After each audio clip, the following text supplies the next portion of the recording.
When you are living off-grid, having hot water just appear is kind of magical. Welcome to the Hippie Geeks. Let's take a look at the Gasland G10 Portable Hot Water Heater and get it set up in our off-grid shower. The USPS really did a number on this box in shipping this water heater, but it looks like the packing job was able to keep everything safe. You can see the water heater right when the box is opened, and I wanted to make sure that there was no damage to the unit as the corner of the box was split when I picked it up. The only issue looks like the plastic cover for the digital readout was dislodged, which was an easy fix by just putting it back where it went and pushing it down. The unit comes with the propane regulator already attached, and it looks like that part survived just fine, along with the rest of the unit. There is also the user manual which shows you how to set the unit up, along with some troubleshooting instructions if something goes wrong. The only other thing in here is the accessories box, and once I was able to get that cut open, I found the baggie of extra pieces. And one thing to note is that this is where the brass fitting adapters are that you will need to use to be able to hook a garden hose up to this unit, and I will definitely need that later. It also has the shower hose quick connect that you will need to screw onto the outlet of the water heater, as the shower head on this unit is easily removable for transport or storage. The shower head itself is also very nice and appears to be of an even higher quality than the one that came with our old unit, which is a really nice upgrade to see on here. To get this unit hung on a wall, all that you need is a single screw that will hold the unit from the top. You can see our single screw here, and as this unit is not very heavy at all, that appears to be all that it needs.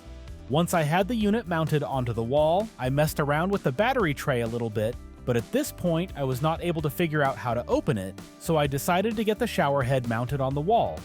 The holder that comes with this unit is not adjustable, which may or may not work in your favor depending on how tall you are and how you want the water to be sprayed onto you. Next up, I needed to get the water inlet hooked up, and this is where that brass adapter piece that I mentioned comes into play. I just screwed it on using one of the gasket rings that is also in the bag. As I had already run the hose, I just needed to screw it onto the water heater unit and make sure that it was nice and tight so that I did not have any leaks. At this point, I am going to spend way too much time figuring out how to open up the battery tray so that I could get the pair of D batteries that need to operate in there.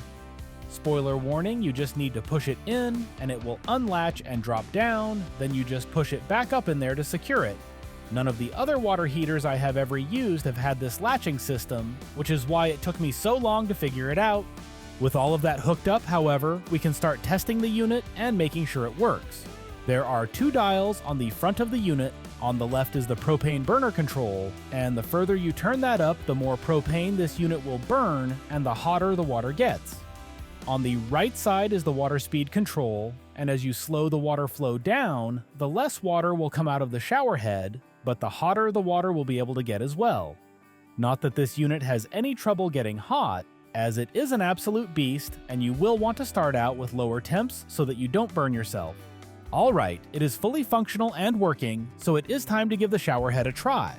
There are 3 water settings on the head itself: the central high pressure setting, the lower pressure outer ring setting, and then the third setting will use both of them at the same time. There is also a water control knob on the shower head itself, so you can also slow down the water flow directly on the head as well. We have had this unit installed for the last couple of weeks now, and it is a definite improvement over the smaller unit that we were using in here previously. The digital readout that shows what the current water temperature is sitting at is a game changer, as we were always just guessing before.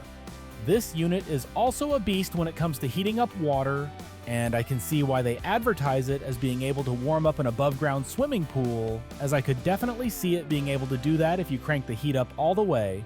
As with any of these products, time will tell, but every single portable water heater that we have used in the past has been a Gasland unit, and I have loved using them all. A big thank you to Gasland for sending this unit out for us to take a look at, and if you want to check it out for yourself, I will leave a link to it on Amazon in the description down below. They have several different units at several price points on the same product page, so you should be able to find the right unit for your application, whatever that may be.